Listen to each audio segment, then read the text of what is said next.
महावितरणच्या मुजोर कर्मचाऱ्यांचा वझरच्या शेतकऱ्यांनी केला अनोखा सत्कार। जिंतूर प्रतिनिधी रामप्रसाद कंठाळे, संपादक बाबा राज, महाराष्ट्र। जिंतूर वझर परभणी जिल्ह्यातील जिंतूर तालुक्यातील वझर येथे महावितरणच्या गलथान कारभाराने त्रस्त झालेल्या शेतकऱ्यांनी आज प्रशासनाला जागे करण्यासाठी एका वेगळ्याच गांधीगिरीचा मार्ग अवलंबला।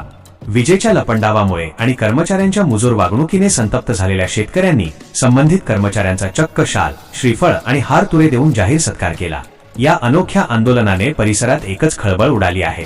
नेमके प्रकरण काय? वझर येथील उपकेंद्रावरून परिसरातील सुमारे 20 ते 25 गावांना वीज पुरवठा केला जातो। मात्र मागील काही दिवसांपासून येथे विजेचा खेळखंडोबा सुरू आहे। दिवसातून 10 ते 12 वेळा वीज गुल होत असल्याने ग्रामीण भागातील लहान मुले, वयोवृद्ध आणि रुग्ण उकाड्यामुळे हैराण झाले आहेत। त्यातच उन्हाळी पिके आणि हळद बियाण्यांच्या सिंचनासाठी पाण्याची गरज असताना वीज नसल्याने शेतकऱ्यांचे मोठे आर्थिक नुकसान होत आहे।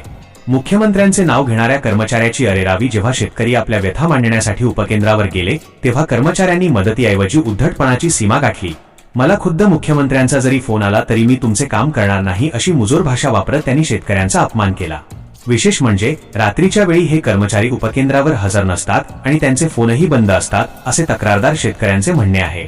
शेतकऱ्यांची गांधीगिरी या कारभाराचा निषेध म्हणून शेतकऱ्यांनी कोणतीही दादागिरी न करता संबंधित कर्मचाऱ्यांचा जाहीर सत्कार केला। ही कृती म्हणजे त्यांच्या कामातील निष्काळजीपणा आणि उद्धटपणावर मारलेली एक जिवंत चपराक होती। वरिष्ठांनी कारवाई करावी, वझर शेतकऱ्यांची मागणी। यावेळी कृषी उत्पन्न बाजार समितीचे संचालक गजानन वराड, ज्ञानदेव वराड, राजकुमार पाटील, रामभाऊ वराड, रामभाऊ गोपाळे, पंढरीनाथ वराड, आश्रुबा भोपळे, अशोक पुणेकर, विकास भोपाळ, संतोष राठोड, हिवाळे पवन यांच्यासह वझर परिसरातील शेतकरी मोठ्या संख्येने उपस्थित होते। ज्या कर्मचाऱ्याला कामाची जबाबदारी नाही तो मुख्यमंत्र्यांच्या नावाची भीती घालतोच कसा? वरिष्ठ अधिकाऱ्यांनी याची गंभीर दखल घेऊन या मुजोर कर्मचाऱ्यांवर तात्काळ शिस्तभंगाची कारवाई करावी, अशी आग्रही मागणी वझर परिसरातील शेतकऱ्यांनी केली आहे। बातमी आवडल्यास लाईक आणि शेअर करायला विसरू नका। K1 न्यूज महाराष्ट्र, जनसामान्यांचा आवाज।